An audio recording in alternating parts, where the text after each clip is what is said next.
Well, hi everybody. It's another Conversations with, and today I'm excited. I'm looking forward to the program because I have somebody with me today who has got an interesting and exciting story to tell us.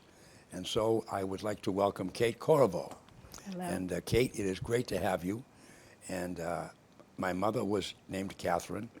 My oldest daughter was Catherine, and named after her grandmother. And my youngest daughter was Kerry Caitlin, and Caitlin is the Gaelic word for Catherine. And I have one grandchild, there was a young lady, and her name is Kate. So I'm there you familiar go. with Kate's, so we're all set. But Kate, I have to ask you a question. Now, Kate, you run the Brimfield Winery. Yes. Now, at some point in Kate's life, she was about 6 or 7 years old, and she was sitting down in the house with her mom, and her mom leaned over and said, "Now, Kate, what do you want to be when you grow up?" And she said, "Mom, I want to have a winery." Now, I'm sure that didn't happen. No. I'm sure you were more interested in Barbie than you were wineries. Absolutely. But that's beside the point. Talk to me. How did this all come about? When did you decide to do it? How do you start a winery? Well, my husband and I actually, he's from Brimfield. I'm a native of Wales, Mass. We both went to Tantasqua Did you High have to School. get permission to marry out of the out of the town line. Yeah. And but we had kind of re-met at our 10-year class reunion.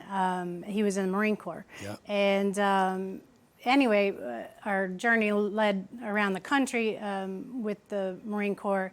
And actually, I have a full-time job as well. It's in pharmaceuticals and contracting. So you're a drug pusher. Yeah, well, Okay. I help with Okay. healthcare. Okay. So, in any case, but when we moved back to Brimfield, my husband had retired after 21 years in the Marine Corps, and we bought Crystal Brook, which is one of the smaller antique shows at the Brimfield shows. We sold that about 8 or 9 years later. But we always had an affinity for the antique shows. That's why we moved back to Brimfield because we love the town and wanted to raise. You tell that story, and I can remember now. And this goes back 1959 or 60. I was a young kid, and I was just named the manager at WARE in Ware. And I was there first as an announcer. Came out from my boss in Boston, where I worked, bought the station, and asked me if I'd go out and be transferred out there. And I got a raise, so I said yes. And I was very young. But anyway, we went down and met with Gordon Reed, and he thought we were crazy, but we said we wanted to broadcast live from His what field. was then the Brimfield Antique Show, and that was back in '58 or '59, and so for 2 or 3 or 4 years, we did. We used to broadcast live from there, and during the day. And now it's grown and grown, and he's long gone and so forth. But Right. Well, actually, the property that we purchased 4 years ago, we decided to get back into it with the vision of adding a winery. So we actually purchased Gordon Reed's original antique show, the world's famous antique show, as he used to called have it. a barn at one time. And that's where we And produced. he used to have auctions every Saturday night in his barn. Yes. Because he used to advertise with us. Okay. That's how I know that. And we still have some of the original advertisings from 1959 and even earlier when he used to go to other farm areas and do his auctions. Yeah. And that's actually how we came up with our logo. Is the barn still there? The barn is still there. Oh, wow. We renovated, being my husband, not me, renovated the entire basement for the production and bottling of the wine. That's been our major task, to do this. But that's why it was such a beautiful spot. So when did you decide to have a winery? So You bought some property for the fair. well, and then it was in conjunction this time because we had left. Yeah, you sold it and went on and you went out and did your pharmaceuticals. And, Yep. Actually, John Samick, the owner of Hardwick Winery, is a Brimfield boy, a native, and him and his wife, when they founded their place, they were our friends, and he was kind of our mentor, and we ran the idea by him because that barn is such a historical landmark, and it's so how do we preserve it, and that's kind of how it over. You mentioned that, and I have some friends from Ware, who I still, because Facebook keeps everybody together. Yeah. And they were just up at John Samick's, the winery, and they took some pictures up there. And, Yeah, you it's know, lovely. It you know, really is. yeah. So yeah, so that was our inspiration and a great job for my husband. And he also had, and my husband as a youth actually parked cars with most of Brimfield teenagers at that time, and so it was kind of really neat to come home and now come full circle and to build it up again, because as you know, the daughters had purchased or owned it afterwards, and we purchased it from them, and then the whole time working into the winery.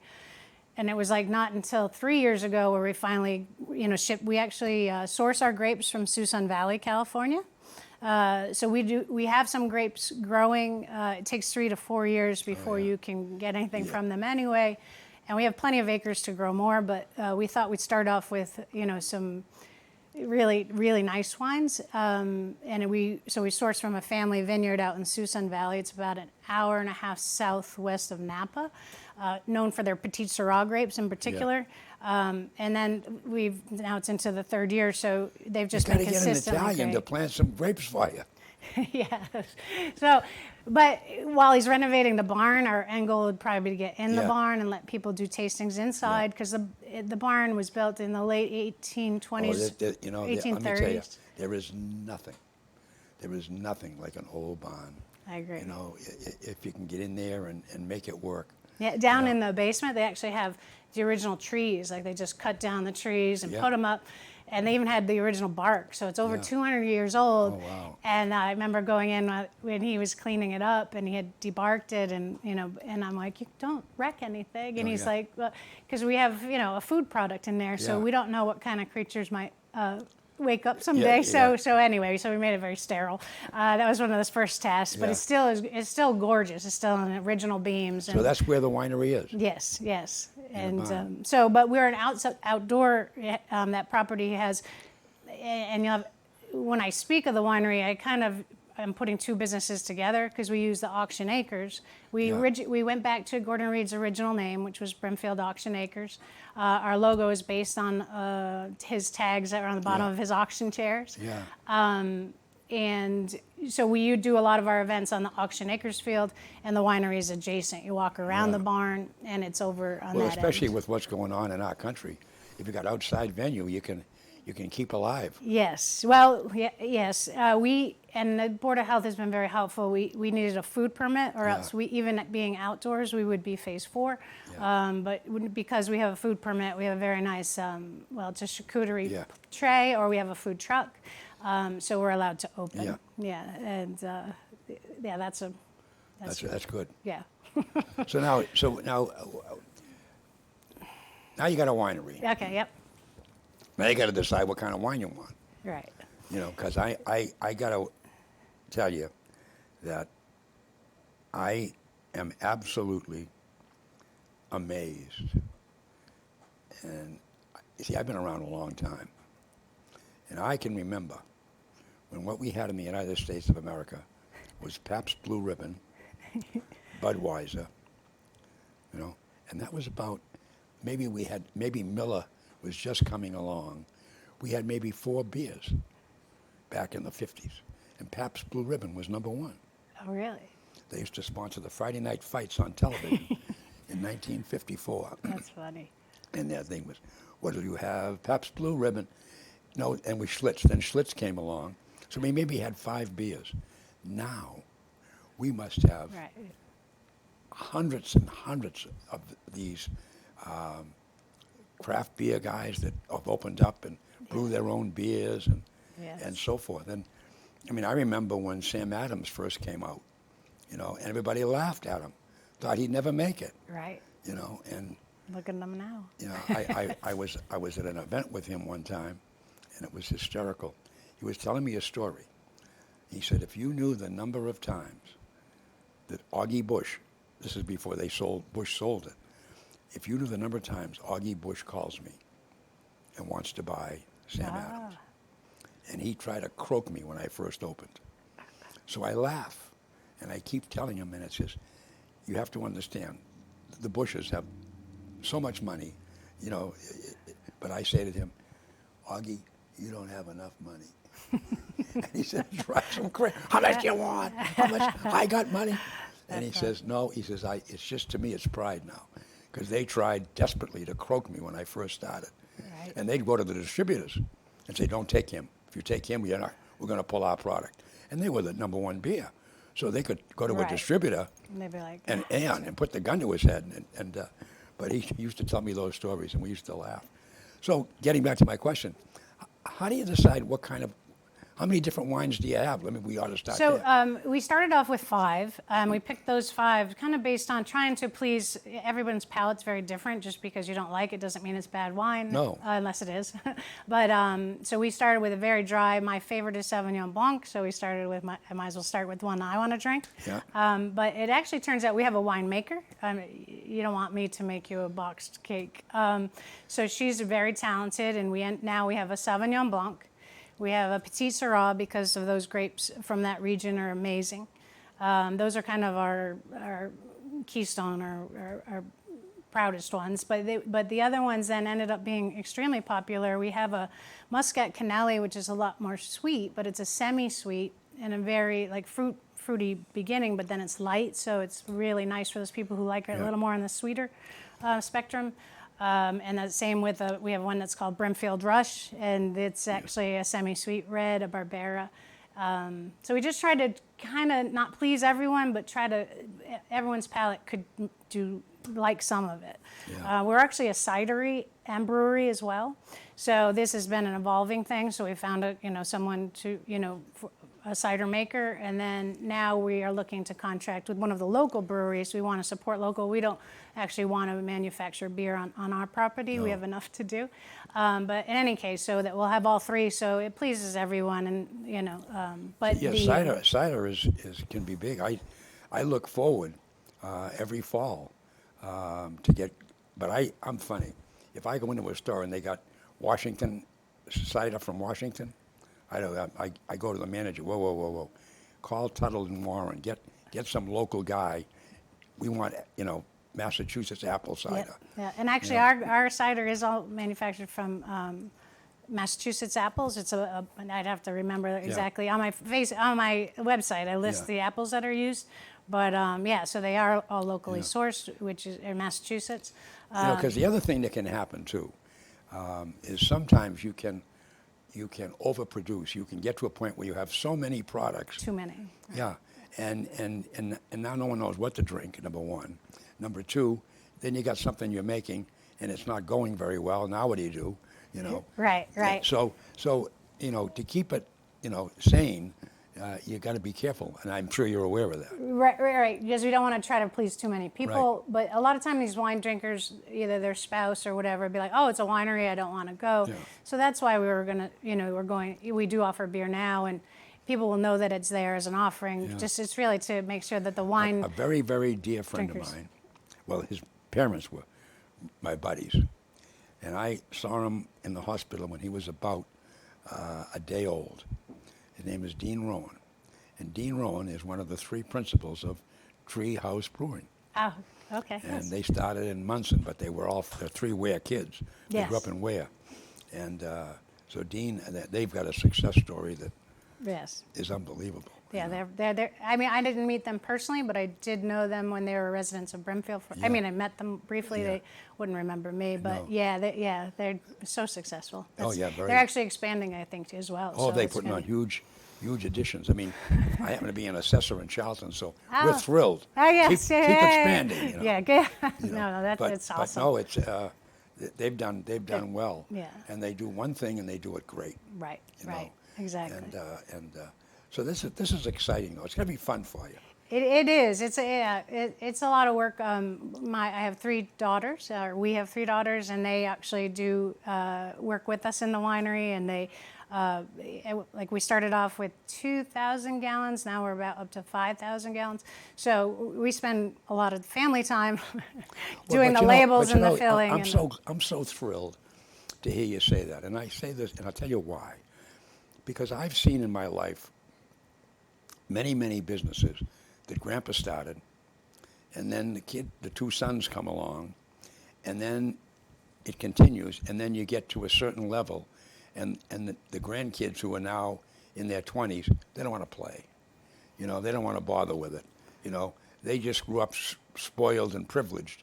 You know, because Right. because their father and grandfather killed themselves Right. building up a business, and then they end up selling it. You know, Yeah. and I've seen that, and I think so. I'm thrilled to hear that the girls are in the business working with you. Right. Because number one, I mean, they're very young. They don't really have a choice well, I right understand, now. but I understand. I don't want to give them an award. And but- that may be so, but I'm going to share something with you.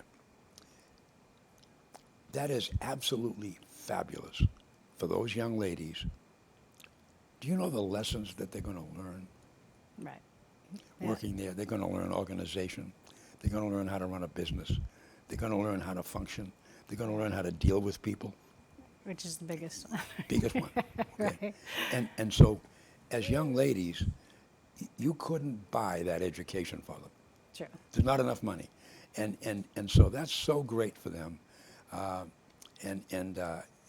it's just I'm thrilled to hear that they're interested enough, so at least they show up. Oh yes, yes, yes. You know, but again, But they work hard. They do. Yeah. They're very. And And, that's- during the antique shows, we call them the sanitation engineers. Yeah. Actually, when Judy and Jill owned it, they used to work for them. Yeah. So they would be over there during the antique shows. So they actually understood the operations of Yeah. the shows, and that's kind of they can't have shows this year. no. No, No. that's the first time in a long time. This is the 61st year. This would have been of the show stop. So so we're trying. I mean, so we're diversifying, and we're like trying to utilize that land for for public good. And Yeah. we're gonna do a pop-up drive-in movie. We're gonna. The things that were allowed under the guidelines, they keep shifting a little bit, but so they Yeah. keep giving me square holes, and I keep Yeah. whittling my Well, peg. one of the great things about that, and for you, Kate, one of the things that I learned in the radio industry was creativity and innovative. I have a word in my vocabulary that I don't know what it means, and the word is can't. Okay? I won't allow, when I had my radio stations, and I had over 15 of them in my life, and I wouldn't allow the word can't to be spoken in the building. Now, there are some things I choose not to do. For instance, I know that if I run in front of a big truck, I could get hurt. Might even do me in. So there are some things I choose not to do. But don't tell me I can't, because I could certainly run in front of that truck. Right. So, but there's no such thing as can't. And I used to have people go, oh, Dick, we can't do that. Don't tell me that. Yes, we can. Let's figure out a way. Right. And it can be done. It can be done. I remember at WARE when I wanted to broadcast live from the Big E. And I didn't want to use a telephone line, because that's what they used to use back in those days. Because number one, they was expensive. And number two, it wasn't the best thing. And I said, I want to broadcast live. Well, I can't do it. So we stopped, and I said, wait a minute. So I had an engineer, and I said, figure out a way for me to do that. So we had a piece of equipment called a Marty. It was an FM transmitter. And we looked, and there was a mountain in Wilbraham, and then there was one in Palmer, and I put Eastern States to Wilbraham, relayed it to Palmer, and then took it to Ware. And we did it. People said, how did you do that? Oh, wow. Because I sat down and figured, there's got to be a way. Look, 50 years ago, we built a big firecracker. And up on top of that firecracker, we put a little capsule. And we stuck a guy in there. And we lit the firecracker. And we sent him all the way to the moon. Not only did he get there, but he jumped out and put up a flag. And he got back in, and he came back. If we can put a man on the moon and bring him home, I can get from West Springfield to Ware. Right? That's Okay? awesome. Yeah. And I've used that example so many times. Right. What do you mean can't? Yes, you can. There's got to be a way. So you get creative Right. and innovative. And I think if the virus has taught us nothing else, it's to learn to be a little more creative and a little more innovative. Right. And it's amazing what you can accomplish, and you can do it within the bounds of the restrictions. Right, right. Yeah, I mean, and there's a few things like there was, that have happened organically that we didn't expect. There was a cruise club, like people who like to get better with the hobby cars. I Yeah. mean, they're classic cars. They're Oh, yeah. serious hobby. So they haven't been able to do any shows. So they, it was coordinated with a radio station. It asked they can't go to their place that they typically go because their spacing wasn't Yeah. proper enough, and for safety. People are doing the right Yeah. thing. And so anyway, about a few cars came the first time. Then it rained, so they didn't come the second. Every Friday, and then last Friday, for some reason, by word of mouth, they must have all said, we can go out and be safe and see each other, but be careful. And so it was a lot of people, but now we're working with trying to figure out the regulations with the state, because they were saying, no, it's over 100 people, but it's over 40 acres, about 30, usable flat. Yeah, well, So as long as well, they have safe distance, you should be able to get away with it. well, the Board of Health is on call with the state trying to get clarity, and I agree with you, and that's the way I read it. Well, let me tell you how to do it. Okay. You got 40 acres? Yes. Okay, Yeah. so you ever see them put lines down at the football field? And we have the lines because of the show. You get some lime, and you mark off a section of, Right. let's say, a half acre, and you know that in that half acre you can put 4 cars or 5 cars, and you mark that one, and there's 5 cars, and you mark this one, and there's 5 cars, and so people walk a little bit, but guess what? See, I mean, there is always a way to get around it. Well, but they're interpreting, if there's 100 people on the auction acres, then it's not okay anymore. And I'm like, well, so that we're just trying to get clarity on that. So I Yeah. had to postpone, until we. Yeah. But I agree with it. I mean, that's the way the rules are written to me, Yeah. but not to everyone. Well, but I mean, my point is, if you delineate, I'll give you an example. We bought a house in Charlton, now 8 years ago. We're getting ready to close, and my attorney called me, Dick, we got a problem. What's the problem? Well, we just did the title search, and there's 5 deeds. Oh, What? He says, yeah. He said, the guy that built that house in 1930, for the original owner, you know that nice lot behind your house that goes all the way up to the next street? Yeah, that's a separate deed. And you know that nice lot on the right side of your house? Yeah, that's a separate deed. And you know the nice lot on the left side of your house? That's a separate deed. And you know the lot that's on the land that's under the house? That's a separate deed. And then we have a place down right on the water. There's another deed. So I said, oh. I said, that's very interesting. And he said, yep. And he said, don't ever combine them, because if you do, your taxes are going to quadruple. He said, because each one of those pieces of land are non-buildable lots, and they're grandfathered, and they're taxed at $5 a thousand. So don't ever touch them. no. Leave it be, leave it but be. I mean, the point is, give the old guy credit, Yeah. But if you do that, and I'm thinking, well, why couldn't you divide up the acres, and say this is Show, well, not even show. Gathering 1, gathering 1, 2. gathering 2, and that can hold. That's big enough to hold 5 cars and 20 people. And this one is, and this one over here in the back of the, and this one over here, do the same thing this old guy did by having, I like it. I'm gonna try that. by poshing it. If you use that approach, say, well, we're gonna meet the law. Right, and keep all of them under 100 people. Each section will have no more than 25 people, or 30 people, or 50 people. Right. And don't even go near the 100. Well, Yeah, that's a problem. well, it's not a problem if you only put 5 cars there and tell them. Right. Because it's word of mouth, it's just difficult to say, well, okay, I'm sorry, we meet our max. So if we had a way to regulate, I mean, we can turn them away, and I don't Yeah. want to do that. I'd rather No. just figure it out first for them. Yeah, So but that I mean, they I'm can just still throwing come. out ideas. Yeah, no, I like What do ideas. I know? No. But the point but is we that- do have a few other things too that we're doing, and hopefully by depending on the health trends, we'll still be able to do them. But we have limited seating, crawfish boil coming with actual Cajun music and shrimp boil. And that would be under the covered pavilion. Yeah. Just a lot of things. I think, if anything, I mean, the winery, back to the wine, I mean, so we participated the first year. Now, do you just sell the wine at the store? Well, we only at the are at barn? the Brimfield. You don't, do you distribute it? No. We're our own distributor because we're a farm winery. Okay. And so we do Brimfield Market because people want our wine when we're not open. Yeah. And McNuck's Fresh Marketplace in yeah. Sturbridge, yeah. Yeah, So well, that's the only That's great. places Well, so they far. got to move. You got to find it. You ought to talk to Ted in Charlton.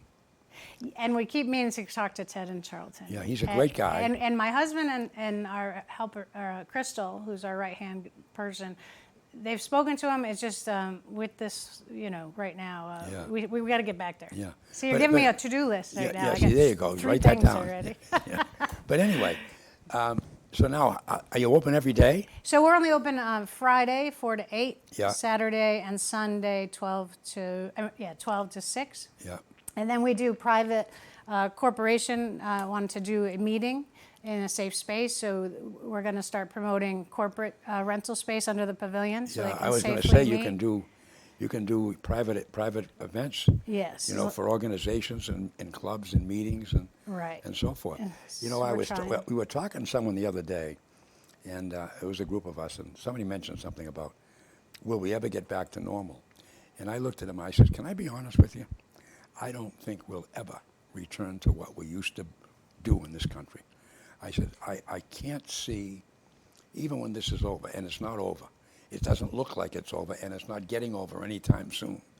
And I said, so the longer it goes on, and it may be the southern states, doesn't matter. The longer it goes on, the further away from getting back to normal Right. we're going to go.